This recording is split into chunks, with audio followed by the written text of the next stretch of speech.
Hello.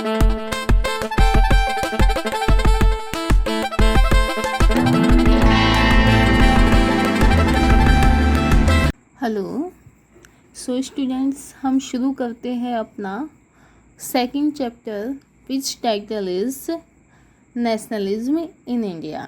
I have already given a brief introduction what we are going to study in previous video.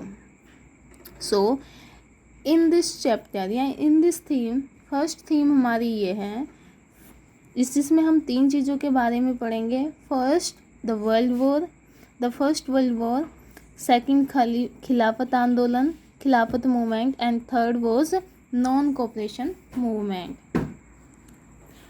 तो सबसे पहले देखते हैं first world war क्या था। फर्स्ट वर्ल्ड वॉर जो है 1914 में शुरू हुआ था, जिसमें वर्ल्ड के ज़्यादातर कंट्री दो खेमों में बट गए थे, एक एक्सिस पावर, एक अलायंस पावर यूरोपियन हिस्ट्री में।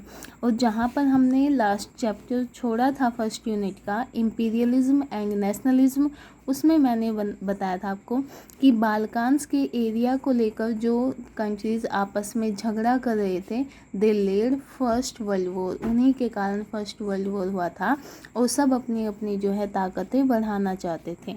वो वहाँ तक हमने देखा। फर्स्ट वर्ल्ड वॉर हमें इंडिया के कॉन्टेक्स्ट में पढ़ना है। इंडिया में कैसे इफ़ेक्ट किया है इंडिया को फर्स्ट वर्ल्ड वॉर ने। फर्स्ट वर्ल्ड वॉर में जो है ज़्यादातर कंट्री जो है वर्ल्ड की इन्वॉल्व थी, तो सभी जो है उस समय सबका ध्यान जो है मिलिट्री पर ज़्यादा एक्सपेंड कर रहे थे वो, और जो उनका डोमेस्टिक प्रोडक्शन था वो रुक गया था उस समय में। और क्योंकि ब्रिटिश या ब्रिटेन भी जो है फर्स्ट वर्ल्ड वॉर का हिस्सा था, वो लड़ रहा था, तो उसको जो है यहाँ से मिलिट्री हेल्प लेनी पड़ी थी इंडिया से, और इंडिया के लोगों को उसने जो है अपनी ओर से जो है फर्स्ट वर्ल्ड वॉर में जो है लड़ने के लिए भेजा था, जिसमें बहुत सारे जो है इंडियंस मारे गए थे। तो फर्स्ट वर्ल्ड वॉर का इम्पैक्ट क्या रहा देख लेते हैं। Huge increase in defence expenditure. सबसे पहला जो है क्योंकि जो फर्स्ट वर्ल्ड वॉर था, first of all the first world war created a new economic and political situation and it led to huge increase in defence expenditure. Defence expenditure बढ़ गया क्योंकि अपनी मिलिट्री पर सबसे ज़्यादा खर्चा कर रहे थे, अपनी सेना को सब ताकतवर बना रहे थे। डिफेंस एक्सपेंडिचर सभी कंट्रीज़ का जो फर्स्ट वर्ल्ड वॉर में इन्वॉल्व थी उनका बढ़ गया था।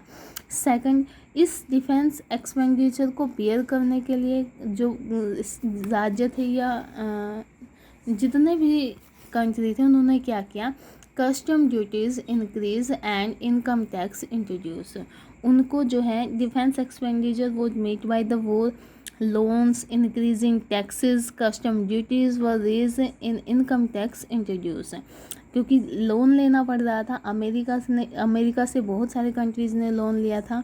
इसके अलावा टैक्स बढ़ा दिया जिससे कि पैसा आए, कस्टम ड्यूटी इम्पोज कर दी गई, और इनकम टैक्स जो है इंट्रोड्यूस किया गया था।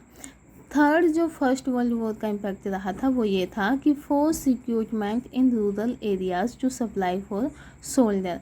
और गाँव से जो है जबरन लोगों को भर्ती किया जाने लगा था जो सेना में। ओके, तो क्या हुआ 18 to 19 और 1920 to 21 बिगेस्ट क्राइसिस जो है हुआ, crop failed in many part of the India. ये जो है हम इंडिया के बारे में मैं बता रही हूँ कि ब्रिटेन का डिफेंस एक्सपेंडिचर बढ़ गया था, कस्टम ड्यूटी यहाँ पर इम्पोज की थी, इनकम टैक्स को इंट्रोड्यूस किया था, और फोर्स रिक्रूटमेंट यहाँ के रूरल एरियाज से to supply for the soldier, ये हो गया था। और 1918-20 में जो है क्रॉप फेल हो गई थी in many parts of the India, फसलें जो है बर्बाद हो गई थी। And in 1921 12 to 13 million people died due to famine and epidemic. Epidemic का मतलब होता है महामारी, फेमाइन का मतलब होता है अकाल पड़ जाना, प्लेग वगैरह से। तो इस समय जो है 12 से 13 मिलियन लोग जो है इस अकाल में मारे गए थे। And many part of India suffered failure of crop and resulted in a acute shortage of food, जिसकी वजह से क्रॉप फेल होने से क्या हुआ, खाने की कमी हो गई, और खाने की कमी होने के कारण this was accompanied by the influenza epidemic, और जो है फ्लू की महामारी फैल गई थी। According to the census of 1921, 12 to 13 million people died due to famine and epidemic. अब जो है एक सदी के महानायक की यहाँ पर एंट्री होती है। देखो मैंने एक पिक्चर बनाई है, और वो कौन है, वो है गांधी जी। ये सब चल ही रहा था, लोग परेशान थे, तो इंडिया में किसकी एंट्री होती है, गांधी जी की एंट्री होती है। और गांधी जी 1915 में जो है कहाँ से आए थे, साउथ अफ्रीका से भारत लौटे थे। और गांधी जी 2 आइडिया लेकर आए, idea of satyagraha and non violence, और ये क्या थे वो मैं अब आपको बताती हूँ। सो in January 1915, Mahatma Gandhi returned to India from South Africa, where he had successfully fought the racist regime with a unique method of mass agitation, which he called सत्याग्रह। वहाँ पर जो है आपको पता है उन्होंने जो है नस्लवाद को ख़त्म किया था, काले गोरे का जो भेदभाव चलता था उसके लिए वहाँ पर उन्होंने एक लड़ाई लड़ी थी, और जिसमें जो है लोगों का सहयोग उन्होंने लिया था। लोग पब्लिक ओपिनियन एगिटेशन का जो मेथड ऑफ पब्लिक एगिटेशन है वो सक्सेसफुल हुआ था, और उसी को जो है सत्याग्रह कहा जाता था। सत्याग्रह का मतलब होता है, satyagraha emphasised the power of truth, यानी कि सच में बहुत शक्ति होती है। You need to search for the truth, and it suggested that the physical force is not necessary to fight the oppressor if the cause was true, if the struggle was against to injustice without seeking the vengeance and being aggressive, a satyagrahi could win the battle through the non-violence। और उन्होंने जो है क्या कहा था, उन्होंने कहा था अगर हम सच के लिए लड़ रहे हैं, अन्याय के खिलाफ लड़ रहे हैं, तो हमें जीत अवश्य मिलेगी। और प्रतिशोध की भावना, बिना प्रतिशोध की भावना, बिना अग्रेसिव हुए कोई भी एक सत्याग्रह, कोई भी युद्ध जो है या बैटल जीत सकता है नॉन वायलेंस का यूज़ करते हुए। तो सत्याग्रह का मतलब होता है कि बिना हिंसा का प्रयोग किए अपने सत्य के लिए लड़ना, अन्याय के विरुद्ध लड़ना।